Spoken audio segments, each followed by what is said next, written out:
Okay, can you just tell me your name? My name is Karen O'Rourke, and I'm one of the curators who worked on the content development for the Museum of Liverpool. And can you tell us about the exhibition at the Museum of Liverpool? The exhibition at the Museum of Liverpool is about the trade routes between China and Shanghai. It forms part of a larger gallery that looks at the global influences of Liverpool on the world and the world on Liverpool. And has there been a lot of interest in this exhibition? There's been a lot of interest in the museum. In 2 years, we've had over 2 million visitors. Yes, a lot of people have walked around the area, and a lot of people have learned things that they wouldn't necessarily have known about the community that's been in Liverpool for so long. So where did the idea of the exhibition come from? Well, we knew that we wanted a global gallery. We knew that we wanted to tell the global story within the Museum of Liverpool. The museum is about the history of the city, and we knew that that was a key part of the history of the city. We want to tell a number of different stories over the years, but we felt that one of the oldest stories in Liverpool regarding global connections is China. And one of the oldest stories in that is the Chinese community living in Liverpool. So we went with China to Shanghai because that seemed like an apt start for the museum. And who was involved in developing the exhibition? Not me.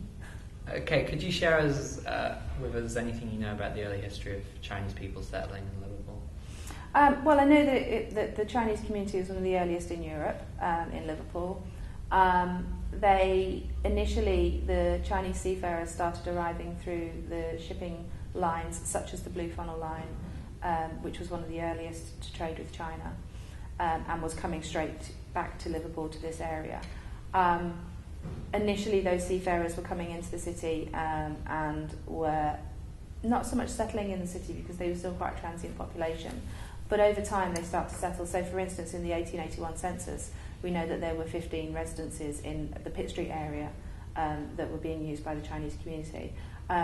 The settled residences tend to be kind of laundries and places like that, and then and there would also be some boarding houses, and then the merchant seamen, the Chinese seamen, would use the boarding houses and would stay in that area where they felt comfortable with other people from their hometowns. So what kind of industries did Chinese people get involved in when they came over? In Liverpool, it was the laundry industry was the main one, and the seafaring. I mean, right up until that goes back to the 17th century, but right up until present day. Well, not present day, but certainly Second World War, a lot of Chinese men are still seafarers. That's how they earn their trade. In the same way that the black community, a lot of the early black settlers in Liverpool were seafarers. And when did you mentioned the settling in Pitt Street, but when did the early Chinatown begin to appear? From that period, the first instances that we start to see of the Chinese population in Liverpool are around the Cleveland Square area, which is just across the main road from the port area. It then fans out slightly from the river. By slightly, I mean 2 or 3 streets away to Pitt Street. And Pitt Street becomes the main focus of the Chinese community for a very, very long time, and still is part of that area that we now call Chinatown. And then that kind of is around between the war periods. After the Second World War, it starts to move into its present place where it's most well known, which is Nelson Street, which is where the Chinese Arch is, which was gifted from Shanghai. But that it is a very, very small area. There are, the Chinese supermarkets are in a very restricted small area, and the street signs, in the same way as London, the street signs have Chinese interpretations of them. It's a few streets. And do you know why the move occurred? A few. It mirrors all of the immigrant populations that we see in Liverpool. The black community starts, they're mainly based at the south end of the city, but very, very close to the docks. And over 100 years, you can see them fan out, and the community moves further and further away from the docks. The Irish community starts near the tobacco warehouse where they're coming in at Clarence Dock, and they are initially based very close to Clarence Dock, and then they fan out all of the immigrant communities in Liverpool seem to follow the same pattern. It's just that the Chinese community has always been much, much smaller, and the spread has been a lot more limited. So it almost makes it easier to identify, given that it's such a small localised. I think yes, very much so. And the pattern would tend to be that the communities would group around the industries that they were tended to be involved in. I think for the Chinese community, yes. I don't think for the black community and for the Irish community that's not. I mean, I suppose for the Irish community, yes, because they move north out of the city, but they still follow the line of the docks, and a lot of the Irish immigrants are working at the docks. So yes, maybe you could say that, but I think more so the Chinese community. And in the exhibition, you've got a number of different stories. I don't know if you know any off the top of your head, but is it possible you could share one of them? The main story of the exhibition, the main focal point of the exhibition, is looking at trade between the West as a whole, not just Liverpool, but the West, and China. So it starts off with the Opium Wars, and it starts off with the opening of China as a trade centre for the West. Liverpool is very key in that. Blue Funnel Line is one of the first traders to go to Liverpool. So the story kind of looks at trade, but it looks at it through local families, and it takes. There were a lot of collectors in Liverpool because they had that strong connection. There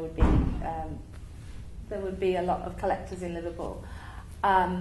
And so we look at families like the Crawfords family, who owned the biscuits factory, and also the De Larranagas, who were shipping family. They were originally a Basque family who came over and formed a shipping company here. And the Holt family themselves, who had the Blue Funnel Line. So we look at their collections, but we use their objects to tell the bigger story of how trade changes over time and how it changes to reflect what people's wants and desires are. So can you carry on telling the story of the gallery? The other part of the gallery looks at key issues within the Chinese community itself. So there's a little bit there about key leaders and key members of the Chinese community who have been quite prominent in Liverpool, either through politics or through business. There is another little section that, from my perspective, is probably my favourite part of the gallery. And coming to it as someone who didn't do the research, it struck me what an incredibly strong story it was. It's called Where Has My Father Gone? And it talks about the enforced repatriation of Chinese seafarers after the Second World War. The government decides that it needs to do something about the issues of alien workers supposedly taking the jobs of soldiers and veterans, and that there's a lot of uproar in the country as a whole. And so they decide to target the Chinese community in Liverpool, and they just sweep these men from the streets. They just, 1 minute they're there and then they're gone. And that's not me over dramatising it. It is actually, they go out the door in the morning having said goodbye to their wives and their children. Often the wives and children are white or British, and they just don't come back. And that's the last they're seen of. And in some cases, the children never get to see their fathers. It's a phenomenally strong story. It's a few families telling their own story. It's all in first person. It's all the children of the men who are gone. And I have seen it reduce some of our visitors, to tears. Do you think that the repatriation which happened back then still has an impact today? Absolutely, it has an impact, because there were whole families who were left virtually destitute by the fact that these men had gone, their wage earners had gone. And I think that it would certainly have created a mistrust in the Chinese community, which I don't think that the community could easily get over, yeah. Do you have any knowledge about today's Chinese community, the organisations that work in Chinatown? I don't have a huge amount of knowledge, but I'm sorry, I know that we do have a lot of community groups and different ways of reaching into the Chinese community as well. So, for instance, the Chinese Pagoda Youth Orchestra is a community group that essentially has another offering. But there's also there's a group called Half and Half, which Liverpool has a very, very strong mixed race Chinese community, and they're part of that. The group focuses on that story. And do you know how the modern day Chinatown might differ from the one that was there in the past? It certainly caters to a different audience. The modern day Chinatown is a lot more as you would expect from that kind of stereotypical Chinatown that tourists visit. So there are restaurants, so there are Chinese supermarkets, but I don't think that it's commercialised in the way that say the Chinatown of New York or the Chinatown of London is. It's certainly an awful lot smaller. The Chinese community has never really spread out in the way that it has in other cities. It's also a lot less identifiable because a lot of the Liverpool Chinese families, the older Liverpool Chinese families, are mixed race, and there have been intermarriages with the local women. So yeah, I think that it's quite unique in that it's very, very different to a lot of the other Western Chinatowns. So you think there's something very specific about the history of Chinese people in Liverpool compared to the rest of the UK?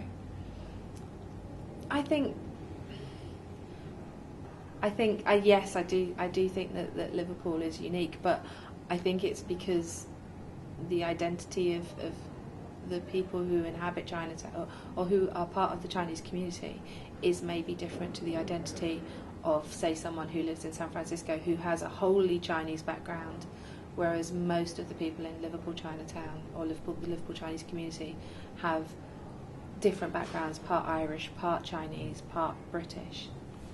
And you've mentioned that you've born in London, and have you been to any other Chinatowns across the UK, like Manchester? And if so, how do they compare to the one you see in Liverpool today? I haven't been to Manchester's Chinatown, which is not very far away at all. But have being born in London and growing up there, yes, I went to Chinatown on a regular basis, and I did what everyone did. I went there to buy Chinese food. How is it different? I think that it's much more commercialised in London, much more commercialised. I think that Liverpool's Chinatown is not aimed at tourists. It's a Chinatown because it's a Chinatown. It's not something that's been strategically developed by business or by tourism. It just has grown and in its own way, and I think that maybe that's what makes it unique. And how much do you think that the people who live in Liverpool know about that community, about the history of that Chinatown? I think Liverpool's inhabitants know quite a lot about their history. I think that a lot of people in Liverpool, surprisingly, a lot of people in Liverpool know about the breakdown of the city and how the different communities make up the city and how that cosmopolitanness of the city has been there for a lot longer than a lot of other cities. And so I think that if you ask a lot of people in Liverpool where is one of the oldest Chinese communities in Europe, they'll say Liverpool. I think a lot of people do know that history. And have you ever been to any of the New Year's celebrations, Chinese New Year's celebrations? Yes, when I first came to Liverpool, I came to the New Year's Chinese. I did it quite a lot in London, and when I first came to Liverpool, I came to the New Year's Chinese celebrations here. And yeah, it's a fabulous atmosphere. It's a great experience. Yes. And there's a lot of people, both let's say white British and Chinese. Is it quite mixed? Yeah, I suppose maybe that's the one. It's maybe more noticeable in Liverpool than it was in London that it's white British here, more so than say there would have been a lot more Chinese people in London when I went to that celebration. Okay, and finally in the exhibition there's a picture of Liverpool and Shanghai. Can you talk a little bit about that? Yeah, we have a fabulous picture. It's the gallery actually has you can view it from the balcony above, and around the edge of the balcony is most people don't realise it's a picture of a waterfront scene, and most people don't realise it's actually a blend. On the one side is the Liverpool waterfront, and on the other side is the Shanghai waterfront, and it represents that story of Liverpool and Shanghai and the close partnership that the two cities have. But for me, it also just represents the similarities between the two cities. The buildings, the amazing architectural buildings on the waterfront, both in Liverpool and Shanghai. Shanghai's buildings maybe are about 10 years older. So ours are built sort of the Edwardian period, and theirs are kind of in the 1920s.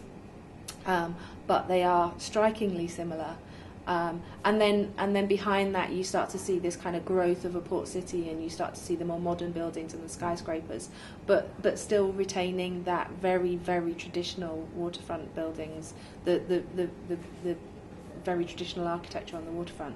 And I know about Shanghai, I know that it also has other, we mirror each other in other ways. So, for instance, around the dock area, there's a lot of tightly packed housing in the same way that we had court housing and tenement housing in Liverpool. And then as you fan out from the city, in the same way that we talked about the immigrant populations fanning out, the merchant populations would do the same thing, and they would fan out from the city and move further away from the waterfront.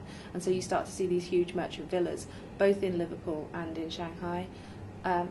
And so I think, and it's a very green city in the same way that ours is. So I think that there are lots of similarities, and that picture, it is a lot of people don't realise, and you do have to draw their attention to it. They just think, oh, it's a beautiful picture of a waterfront. They don't realise it's two completely separate waterfronts. That's everything.